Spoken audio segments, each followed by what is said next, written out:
अस्सलामुअलैकुम everyone. Practice Ali में तमाम लोगों को खुशामदीद। लास्ट वीडियो में हमने कोहा इंस्टॉलेशन के बारे में सीखा था कि हम किस तरह कोहा को यूबंटू पे इंस्टॉल करेंगे, लिनक्स पे उसको जाके इंस्टॉल करेंगे। आज हम इस वीडियो में कोहा के ऑपरेशनल जो मॉड्यूल्स है जो कोहा को इसके बाद लॉगिन होने के बाद रन करने में मदद देते हैं, तो उसके बारे में हम सीखेंगे कि जो इसका ऑपरेशनल जो मॉड्यूल्स हैं उसको हम किस तरह से एडवांस में सीखें। और मैं आप तमाम लोगों से यही रिक्वेस्ट करूंगा कि प्लीज़ आप इस वीडियो को पूरा देखिएगा, क्योंकि मैं इन डिटेल आपको बताऊंगा जो कि वर्कशॉप में नहीं बताया जाता। एक एक चीज़ आपको बताऊंगा और आपको बिल्कुल ही क्लियर हो जाएगा, कंसेप्ट तक क्लियर हो जाएंगे कि कोहा बेसिकली क्या काम करता है, क्यों हम अपने लाइब्रेरी में इसको इंस्टॉल करते हैं। और दूसरा मैं आपको बता दूं, बहुत सारे लोग परेशान होते हैं कि ये इंस्टॉल हो गया, अब इसको हम ऑनलाइन किस तरह ले आएंगे ताकि बाहर एक्सेस हो दूसरी लाइब्रेरीज में। तो मैं आपसे ये रिक्वेस्ट करूँगा कि भाई आप लोग प्लीज़ अपने जो आपके आईटी डिपार्टमेंट होगा आपके यूनिवर्सिटी में है, अगर आप किसी स्कूल में, क्योंकि वो उन्हीं के पास एक स्टैटिक आईपी होती है, डायनामिक। आप स्टैटिक आईपी होगी तो वो तभी ऑनलाइन हो जाता है, बाहर एक्सेस कर सकते हैं, क्योंकि वो एक उसमें कोई तब्दीली नहीं है थी। वो मैं आपको इंशाल्लाह दूसरी वीडियो में ज़रूर बताऊँगा कि क्या स्टैटिक आईपी होती है और क्या डायनामिक आईपी होती है। तो आप अपने आईटी डिपार्टमेंट आप इंस्टॉल करने के बाद अपने आईटी डिपार्टमेंट को बता दीजिए और उनको बता दीजिए कि प्लीज़ आप हमारा ये मैंने कोहा इंस्टॉल कर दिया है, मुझे ये ऑनलाइन करना है, तो आप ज़रा इस पर इसको ऑनलाइन कर दें। तो आप अपने जो आपने कोहा इंस्टॉल किया वो आपके उस पर आईपी ले लेंगे, इसके बाद उसको ऑनलाइन कर देंगे। आपने जस्ट इतना करना है कि आपको कोहा इंस्टॉल करना आना हो और इसके अलावा आपको उसके ऑपरेशनल जो उसके मॉड्यूल्स है उसके बारे में पता हो। तो अभी हम जा रहे हैं और मैं आपसे यही रिक्वेस्ट करूंगा दोबारा कि प्लीज़ पूरा देखिएगा, ठीक है। अभी हम सबसे पहले अपनी मशीन को ओपन कर रहे हैं जो हमने इंस्टॉल करी थी, जिसके अंदर हमने यूबंटू और वीवेयर हमने इंस्टॉल किया हुआ था, ठीक है। हमने कोहा पाकिस्तान के नाम से इंस्टॉल की हुई थी। हम इस पर ओपन करेंगे मशीन को। Use impress ownership, take ownerships, okay okay, ठीक है। Right click, mark forward, power on, already on है।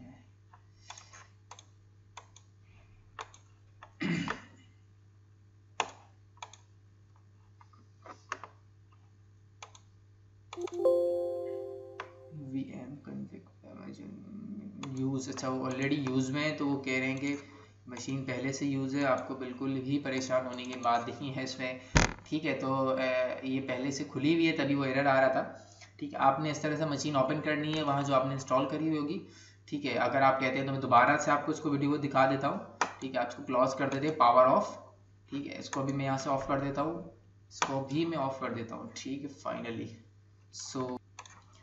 ठीक है, तो हम इसको दोबारा ओपन कर देते हैं क्योंकि वो पहले से ओपन था तो वो नहीं खुल रहा था, ठीक है। इस तरह कोहा पाकिस्तान पे क्लिक कीजिएगा, राइट क्लिक, और इसके अलावा यहाँ पावर ऑन वर्चुअल मशीन,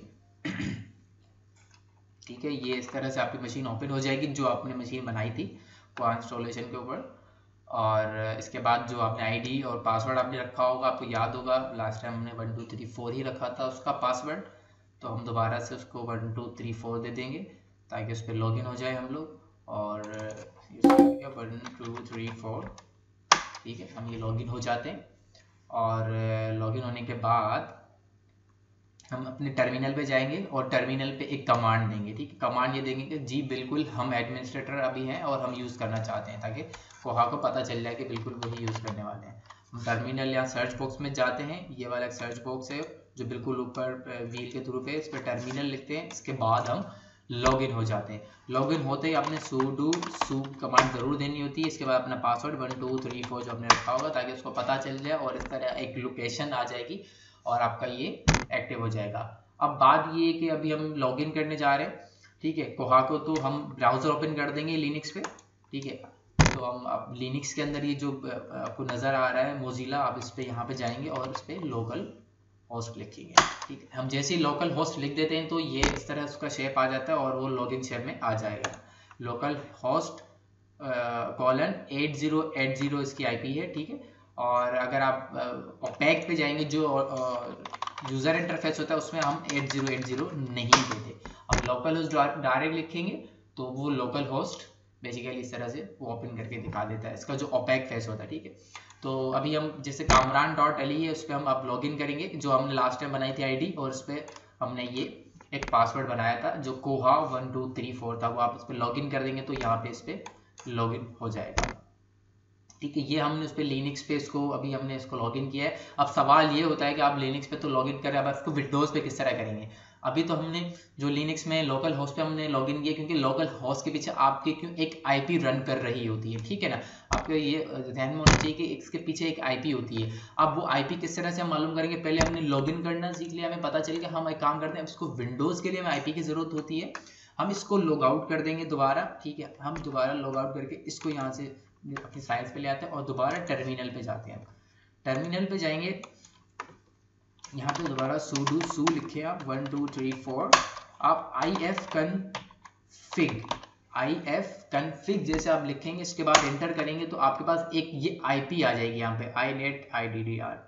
इसको आप यूँ कॉपी कर लें, ठीक है। आप इसको राइट क्लिक करें, कॉपी करें, और अभी आप अगर विंडोज़ में चलाना चाहते हैं, क्योंकि जब आप विंडोज़ में लोकल होस्ट 8080 लिखेंगे तो ये रन नहीं करता, क्योंकि अभी आपने उसको इंट्रानेट से एक्स्ट्रानेट पे नहीं लिया। अगर हम लोकल होस्ट, आपको पहले मैं दिखा दूं, लोकल होस्ट 8080 लिखेंगे तो ये रन नहीं करेगा, क्योंकि अभी हम इसको विंडोज़ पे नहीं लिया, इसको लेके आना पड़ता है। अभी आप इसको लिनक्स पे अपने सिस्टम पे रन कर सकते हैं। एक तरह से लिनक्स अलग ऑपरेटिंग सिस्टम होता है, आप देखेंगे हम लिनक्स पे अगर लोकल होस्ट 8080 लिखते हैं तो लॉगिन हो जाता है, ठीक है।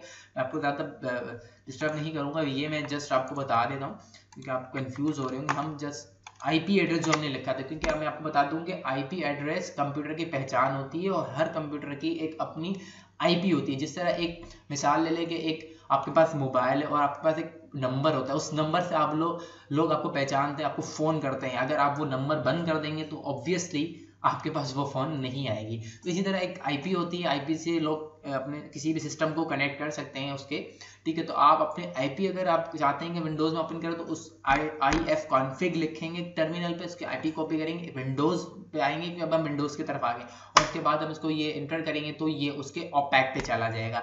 अगर हमने उसके और उस पर जाना है स्टाफ इंटरफेस पे तो वही कॉलन 8080, जिस तरह लोकल होस्ट हम इसकी जगह लिखते थे वहाँ पे, अब हमने उसकी आईपी लिखते हैं। अब देख सकते हैं कि इस पर हम विंडोज़ पे भी इसको लॉगिन कर सकते हैं कहीं पर भी अपने कैंपस के अंदर आईपी के थ्रू, ठीक है। हमने kamran.ali की आईडी बनाई थी, इसके बाद हमने उसका पासवर्ड लगा था koha123 आई थिंक, ठीक है। ये लॉगिन हो गया, ठीक है। अभी हम कोहा पे लॉगिन हो गए, अब हम उसके ऑपरेशनल मॉड्यूल्स के बारे में सीखेंगे। इसमें बहुत सारे मॉड्यूल्स हैं, जिस तरह सर्कुलेशन है, कैटलॉगिंग है, पैटर्न्स है, एडवांस सर्चिंग है, रिपोर्ट्स है, टूल्स है, को एडमिनिस्ट्रेशन है, ठीक है। तो ये बहुत बड़ी वीडियो बन जाएगी। मैं इसको कोई आज स्पेसिफिक एक मॉड्यूल लेके आपको बहुत डेप्थ में बताऊंगा। अब हम बात कर रहे हैं, क्योंकि सबसे पहले मेरे ख्याल से पैटर्न बहुत इंपॉर्टेंट होता है जब आप कोहा इंस्टॉल करते हैं। और मैं पहले आपको ये भी क्लियर कर दूं, मैं दोबारा इसको लॉग आउट कर देता हूं और फिर इसके बाद लॉगिन करते हैं। याद रहे कि जब एक लाइब्रेरी बनती है तो उसमें सबसे पहले है लाइब्रेरियन हायर होता है, ठीक है। लाइब्रेरियन ऐसा नहीं है कि डायरेक्ट कोई कैटलॉगर हायर कर लिया एचआर डिपार्टमेंट ने। तो इसी तरह कोहा में भी डायरेक्ट एक लाइब्रेरियन हायर किया गया था। जो हमने कोहा इंस्टॉल किया था तो उस वक्त हमने एक kamran.ali के नाम से एक आईडी बनाई थी, अली फरहान kamran.ali के नाम से। वो एक सुपर लाइब्रेरियन था। सुपर लाइब्रेरियन का कॉन्सेप्ट कोहा के अंदर ये है कि ये एक हेड ऑफ लाइब्रेरी डिपार्टमेंट है। जैसे कोई यूनिवर्सिटी है, उसमें एक लाइब्रेरी आपने खोली है तो उसमें एक हेड होगा, ऑब्वियसली सबसे पहले उसको हायर किया जाएगा, उसी को पूरी लाइब्रेरी की चाबी दी जाएगी, वही इंटर होगा। तो जाहिर सी बात है, हमने जो सुपर लाइब्रेरियन बनाया था उसको हम अभी लॉगिन कर रहे हैं, उसको अभी लाइब्रेरी की चाबी मिली है, ठीक है। जब उसको लाइब्रेरी की चाबी मिल गई है, अब क्या होगा,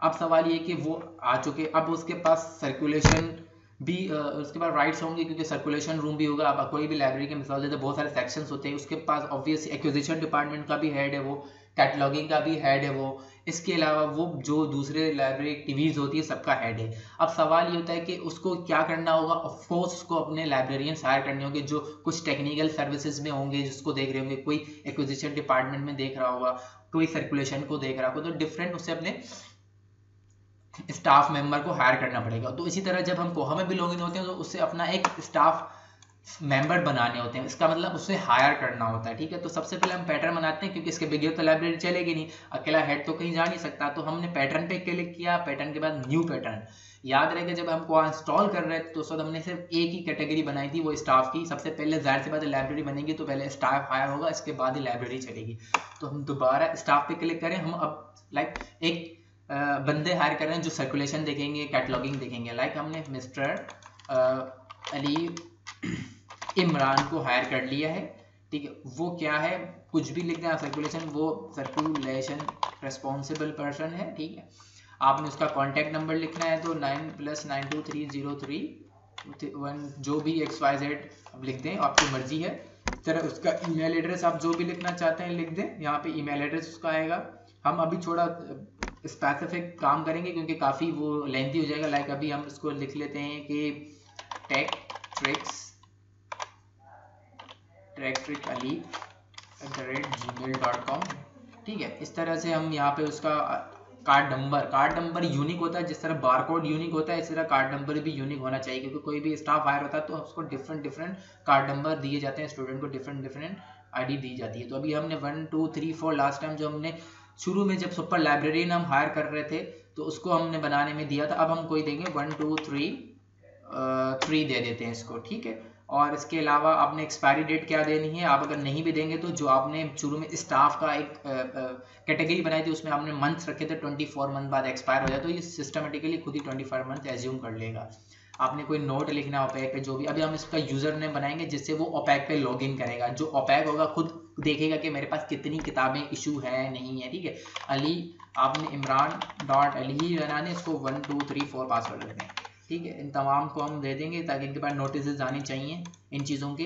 ये बाद में SMTP एक एक्टिव होता है, ठीक है। ये हम बाद में सीखेंगे किस तरह को ईमेल में मैसेजेस जाने चाहिए, जैसे ओवरड्यू हो, वो हम इन डेप्थ आगे देखेंगे, ठीक है। हमने अभी ये करना है कि हमने सर्कुलेशन को, एक पैटर्न को अपने पास हायर कर लिया, एक सर्कुलेशन को देखने वाला बंदा आ गया।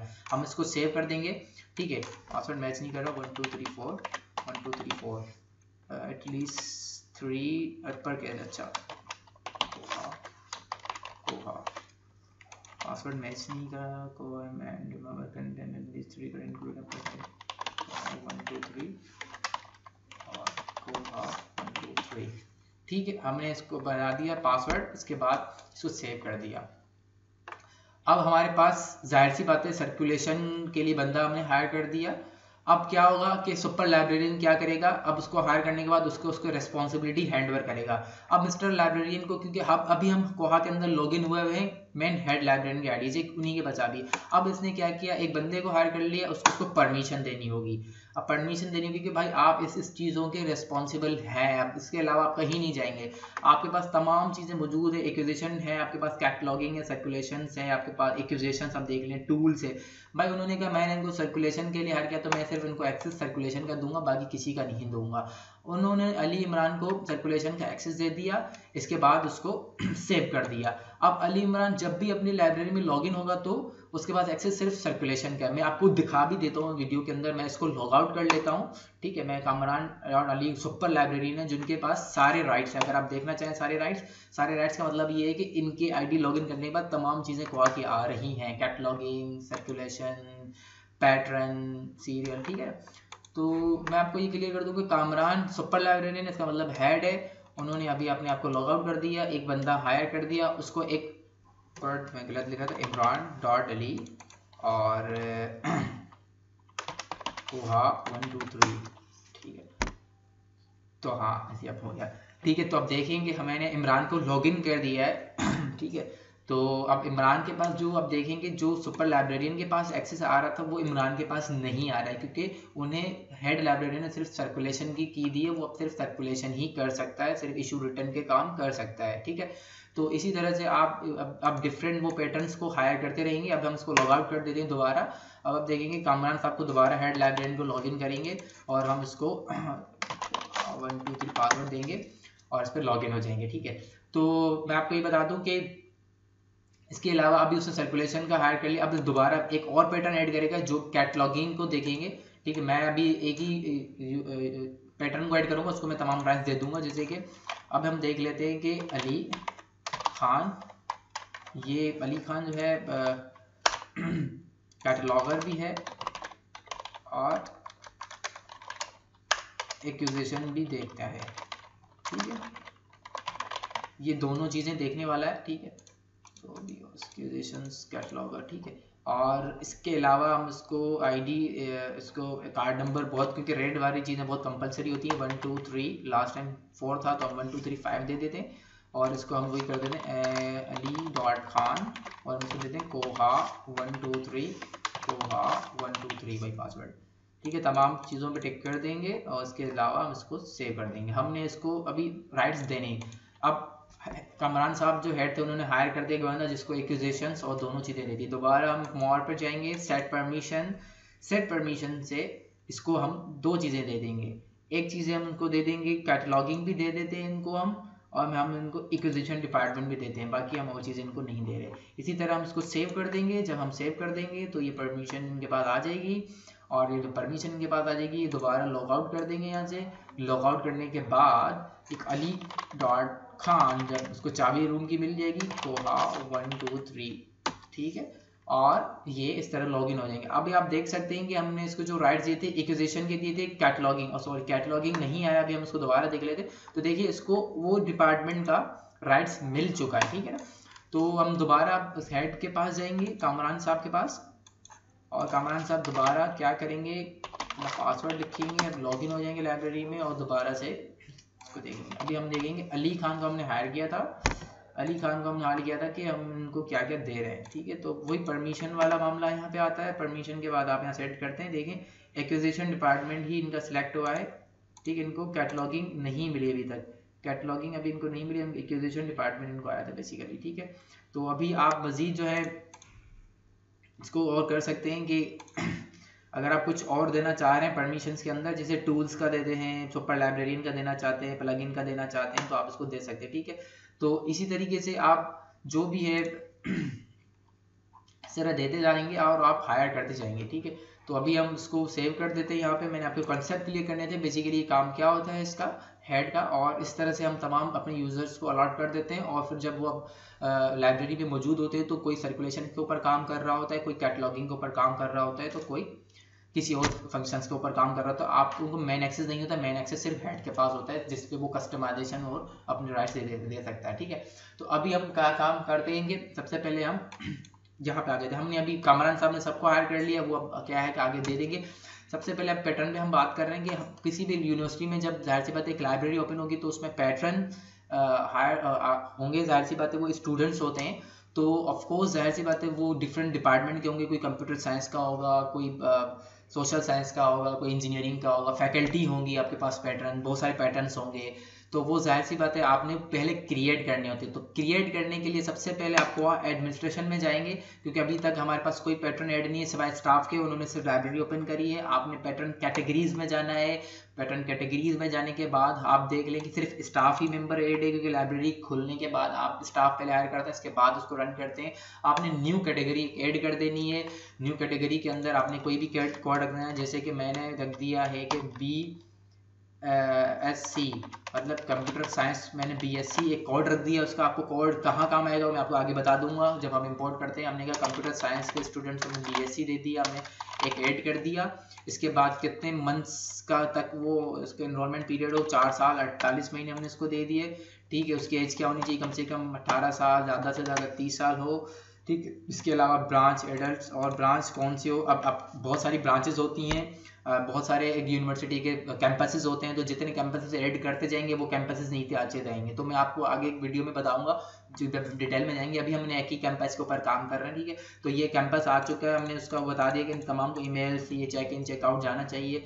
मैंने ये कैटेगरी बना दी कंप्यूटर साइंस के स्टूडेंट्स की, क्योंकि एक यूनिवर्सिटी के अंदर डिफरेंट कैटेगरी के स्टूडेंट्स और स्कूल्स होते हैं। फिर हमने दूसरी कैटेगरी डाल दी इसके अंदर BAEE मतलब electrical, BS in electrical, bachelor in electrical engineering, अभी हम सिर्फ इलेक्ट्रिकल इंजीनियरिंग लिख देते हैं, ठीक है। इसी तरह हमने इसको 48 मंथ दे दिया, और वही 18 साल और वही 62 ईयर्स, और इसको हमने तमाम करके एडल्ट वगैरह में डाल दिया।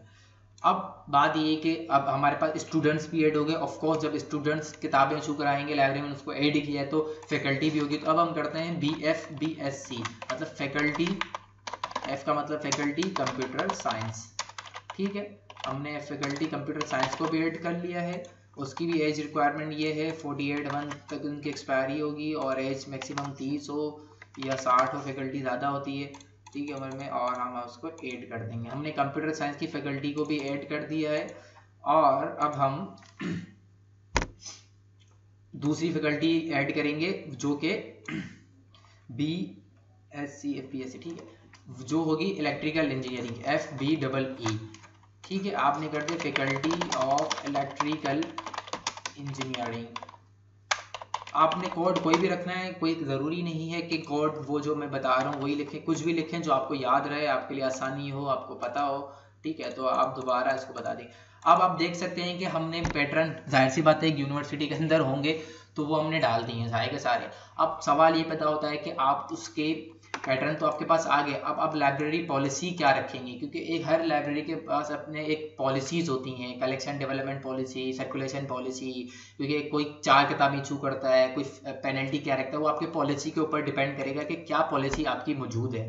आप उस पॉलिसी के मुताबिक आप एक सर्कुलेशन फाइन एंड रूल बनाएंगे ठीक है ना, कि भाई इतनी किताबें एक फैकल्टी इशू कर सकता है, इसके बाद उसको बुक इशू नहीं हो, इतनी किताबें कोई ये इशू कर सकता है, इसके बाद उसको इशू नहीं हो ठीक है। तो अभी हमने लंग्स को ओपन किया हुआ है, हमने यहाँ पे तमाम ऑल लिखा हुआ है। अब हम डिफरेंट, जैसे कंप्यूटर साइंस को हमने ले लिया स्टूडेंट्स को, कंप्यूटर साइंस स्टूडेंट्स के बाद बुक्स हमारे पास इस वक्त ऐड है, हमने बुक्स को ले लिया, फिर अब हमें हमारे लाइब्रेरी में किताबें हैं और हमने यहाँ पे इसको लिख दिया कि मैक्सिमम कितनी चेकआउट वो कर सकते हैं। ये पॉलिसी में आपके लिखा होगा, ये ज़रूरी नहीं है कि जो मैं बता रहा हूँ ये लिखें, आप अपनी पॉलिसी के मुताबिक बनाइएगा। अभी मैं जस्ट आपके कॉन्सेप्ट क्लियर कर रहा हूँ।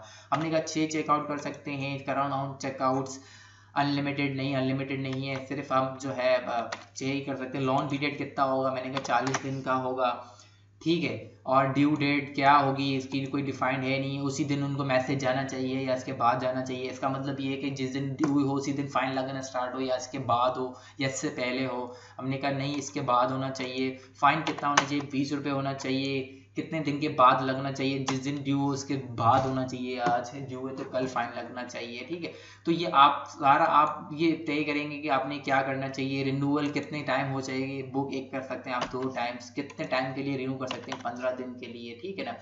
तो ये तमाम आपने पॉलिसीज़ जो मैं आपको बता रहा हूँ बार बार कि आपके उसके मुताबिक होंगी, आप बनाएंगे इस पॉलिसीज़ को ठीक है।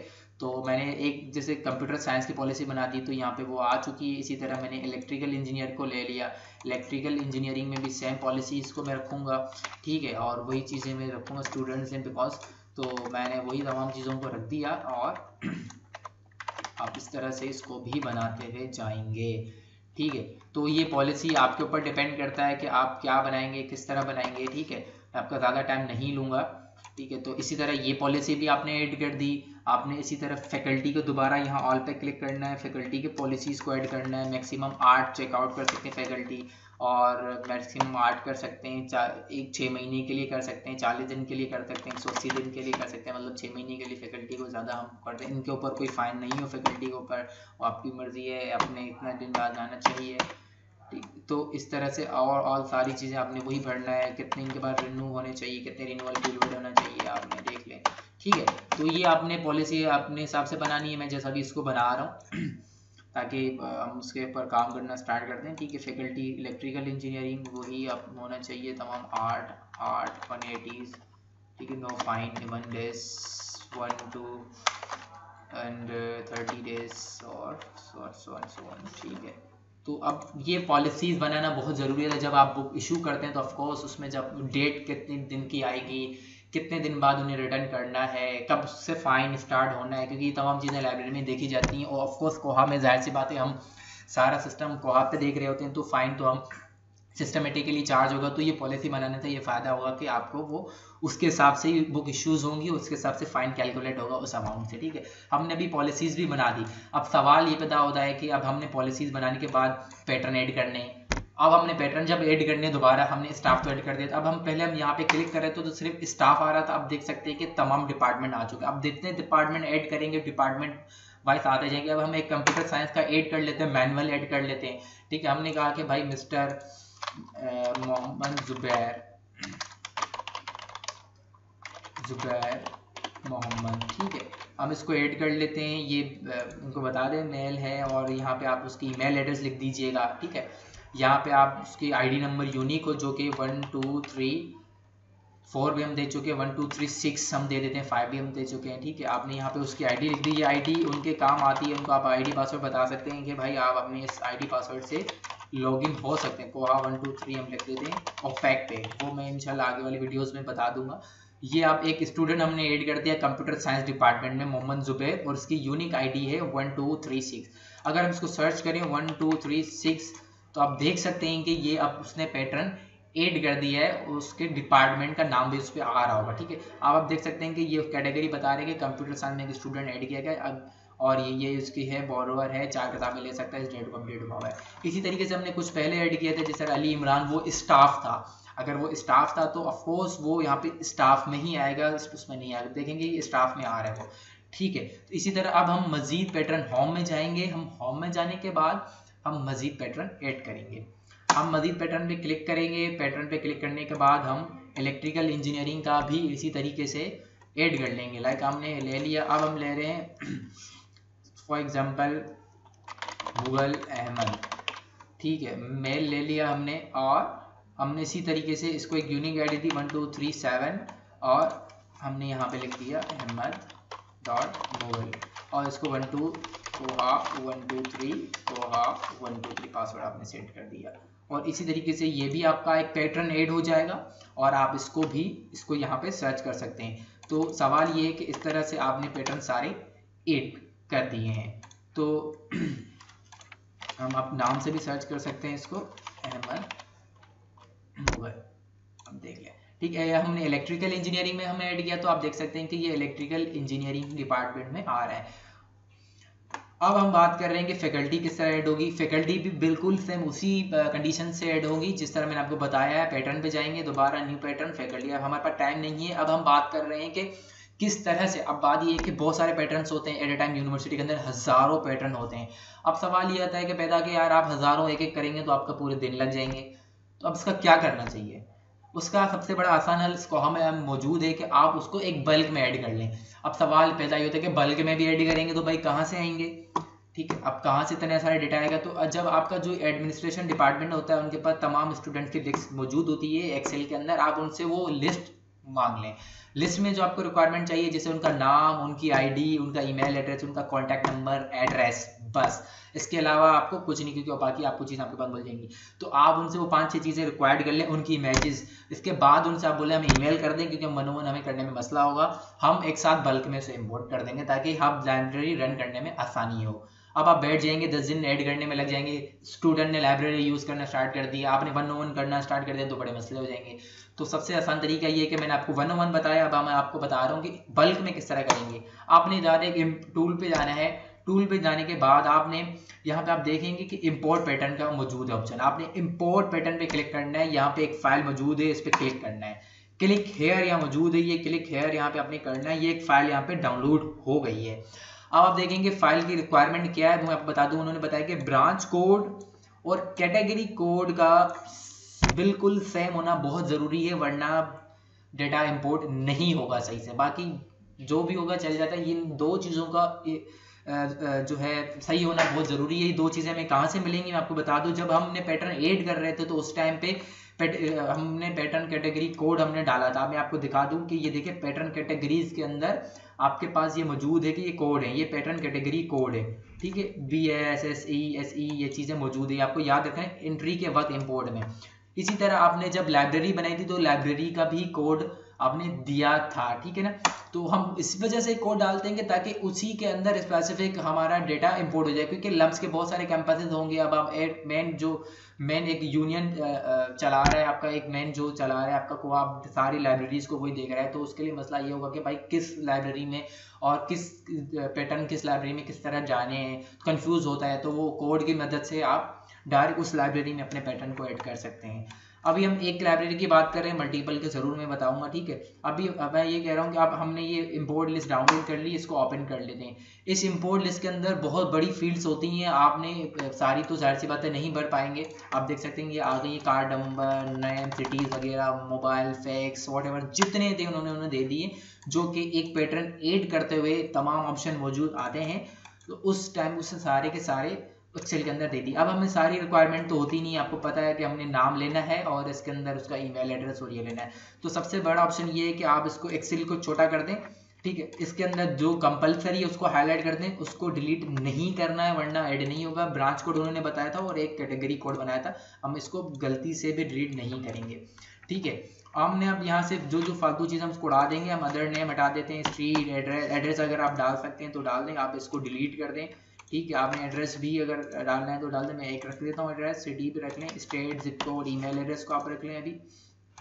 बाकी हम तमाम चीज़ों को इस तरह से डिलीट कर देंगे ताकि हमें आसानी हो मज़ीद इसको करने की, ठीक है। तो हमने तमाम कॉलम्स को डिलीट कर देंगे और फिर पैटर्न को ऐड करेंगे। डेट, एनरोल, एक्सपायर वो आप डाल दीजिएगा जो भी है। इसके अलावा लॉस्ट जो भी आपके आगे पैटर्न्स हैं वो आप यहाँ से डिलीट कर देंगे।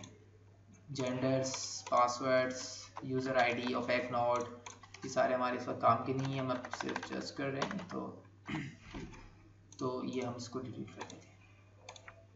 अभी आप देखेंगे बिल्कुल छोटा हो गया, बिल्कुल फॉर्म बिल्कुल ही कम हमने कर दिया इस फॉर्म को। हम इसको अब यहाँ से दोबारा ड्राइव टेक्स्ट कर देते हैं, ठीक है। डेट ऑफ बर्थ है ये। अभी हम करेंगे कार्ड नंबर। अभी हमने जो 4-5 पैटर्न ऐड किए थे इसके अलावा अब हम इसमें सिस्टमेटिकली ऐड करना चाहते हैं, जैसे 1 2 3 8 है, हमने 1 2 3 8। इसके अलावा आप अगर आगे ले जाएंगे, कंट्रोल को प्रेस करें, ये खुद ही लेके जाएगा आगे। कंट्रोल होल्ड करके जब ड्रैग करते हैं तो अलग अलग आ जाएंगे। हम ये पैटर्न ऐड कर रहे हैं, लाइक कितने तकरीबन पैटर्न है, 9 पैटर्न हम एक बल्क में ऐड कर रहे हैं। वैसे तो आप हज़ारों की लिस्ट आपके पास होगी, ऑफकोर्स आपके पास तमाम चीज़ें होंगी, आपके पास कार्ड नंबर होंगे, उसके नाम होंगे उसके सामने। अब ये हम एज्यूम कर लेते हैं कि यहाँ पे हम देख लेते हैं कि यहाँ पे है कि अदील, इसका नेम है अदील अहमद अदील, ठीक है। उसका फर्स्ट नेम अदील है और उसका अहमद है। आपने ये ले लिया अदील अहमद, ठीक है। आप हम टाइटल को भी हटा देते हैं, कोई ज़रूरी नहीं है। अब इसके अलावा हम ले लेते हैं हुसैन नासिर, ठीक है। इस तरह हम ले लेते हैं हुसैन मोहम्मद, इस तरह हम ले लेते हैं अहमद खान, इस तरह हम ले लेते हैं नवीद, इस तरह ले लेते हैं शायर, ठीक है। हमने ये तमाम इस तरह से ले लिया, हमने ये इस तरह के आपने पैटर्न ऐड कर दिए। एड्रेस के अंदर आप पूरा लिखिएगा, अभी मैं जस्ट कराची लिख लेता हूँ, इस्लामाबाद लिख देता हूँ, कुछ भी मैं आप लिख लेता हूँ, हैदराबाद है, जो भी व्हाटएवर आपको पता है वो आप लिख दीजिएगा। शहर जो भी एड्रेस इसका घर का होगा, ऑफकोर्स शहर आप अपना लिखेंगे जो उसका होगा। मैं यहाँ पे उसका ईमेल एड्रेस लिख दीजिएगा, आप कुछ भी ईमेल एड्रेस लिख दें, लाइक 1234@gmail.com, ठीक है। तो जो भी होगा 123-143-163, ठीक है। ये ईमेल एड्रेस उसके आ जाएंगे सारे और इस तरह से आप इसको ऐड करना स्टार्ट कर देंगे।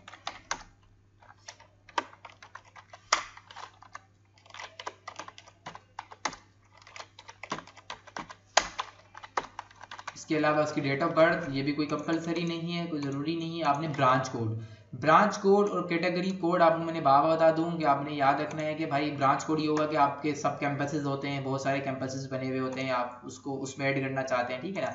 तो अभी हमारा तो इस वक्त एक ही कैंपस है, जो हम एक ही कैंपस हमने अभी बनाया है, एक ही कैंपस के अंदर हम इंपोर्ट कर रहे हैं। तो हमें याद है कि कैंपस का हमारा क्या था कोड। हम दोबारा इधर हम लाइब्रेरी में जाएंगे, यहाँ पे उसका कोड देखेंगे। अब हमने सिर्फ लम्स में डालना है, तो हमने इसका कोड कॉपी कर लिया और हमने इसको पेस्ट कर दिया। ये तमाम पैटर्न लम्स के हैं, लम्स कैंपस 2 के नहीं है, सिर्फ लम्स के हैं कैंपस 1 के।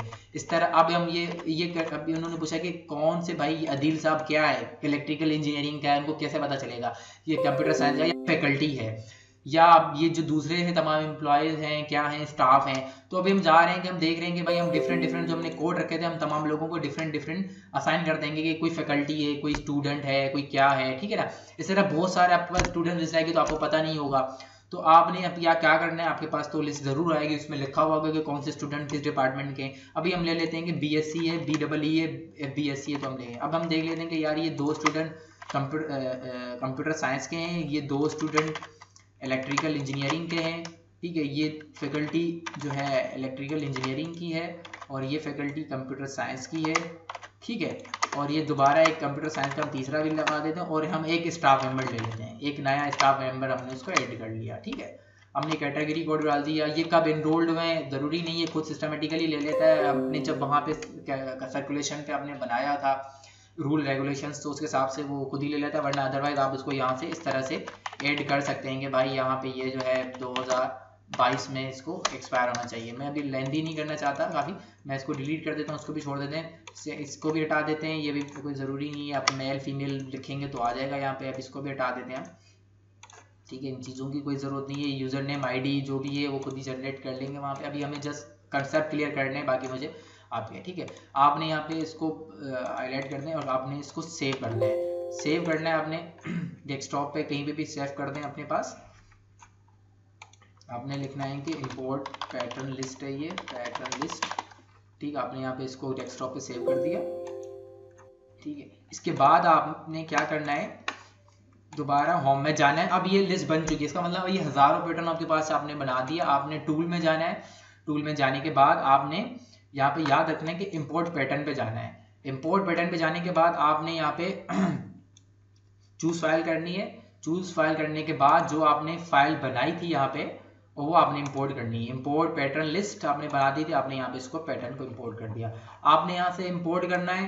ठीक है, इंपोर्ट करेंगे तो ये उसको इंपोर्ट करना स्टार्ट कर देगा। आप देख सकते हैं कि उन्होंने ये इंपोर्ट करके दिखा दिया कि 5 रिकॉर्ड इंपोर्ट कर दिए हैं उन्होंने। ठीक है, अभी हम देख ले देंगे भाई कहीं पे कोई क्या वजह, कोई एरर तो नहीं था जिसकी वजह से उन्होंने कुछ 3 रिकॉर्ड नहीं किए। उन्होंने क्या है कि भाई last import Hussain already pattern already in database. अच्छा, ये पहले से मौजूद थे जो हमने बनाए हुए थे, तो उनको प्रॉब्लम हो रही है क्योंकि उन्होंने कहा कि ऑलरेडी आपके पास मौजूद है, तो आप इसको दोबारा नहीं कर सकते। अभी जो उनके पैटर्न ऐड हो गए हैं वो हम ज़रा देख लेते हैं, क्योंकि हमने शायद वो वाले, अच्छा आप देख सकते हैं ना कि ये डुप्लीकेट हो गया है। मैंने आपको शुरू में वीडियो में बताया था कि यूनिक नंबर होना चाहिए। ठीक है, तो ये यूनिक नंबर नहीं हो पाया क्योंकि 38 भी रिवाइज हो रहा है, 39 भी रिवाइज हो रहा है। ठीक है, तो अब हम दोबारा इसको एक काम कर लेते हैं कि इसको हम यूँ ले लेते हैं। ठीक, अब ये सही हो चुका है। अब देख लेंगे ये यूनिक तो नहीं है। जी बिल्कुल यूनिक नहीं, तमाम अलग अलग है। तो अब हम दोबारा इसको इंपोर्ट कर लेते हैं। ये शुक्र है कि आपको ये भी कॉन्सेप्ट क्लियर होगा कि भाई यूनिक होगा तो आपका एरर आ जाएगा। जाहिर सी बात है, उसको अलग अलग ID नंबर होगी। आपने दोबारा इंपोर्ट करना है, आपने वही पैटर्न लिस्ट पे जाना है, आपने इंपोर्ट करना है। अब हमारे पास ऑलरेडी वो 5 ऐड हो गए, तो मैं ये कह रहा हूँ कि भाई आप एक काम करें कि ओवरराइड कर दें, जो 5 पहले के ऐड किए उसको ओवरराइड करके बिल्कुल दोबारा से 8 कर दें। तो उन्होंने वही ओवरराइड करके और अब उन्होंने तमाम के तमाम 8 रिकॉर्ड को ऐड कर दिया है। ठीक है, अभी हम जाके देखेंगे कि भाई किस तरह से ऐड हो चुके हैं। अब हम जाएंगे कि सबसे पहले इसको सर्च करेंगे अदील कराची। हमने अदील कराची को दिया था कंप्यूटर साइंस। आप देख सकते हैं कि ये कंप्यूटर साइंस में मौजूद है।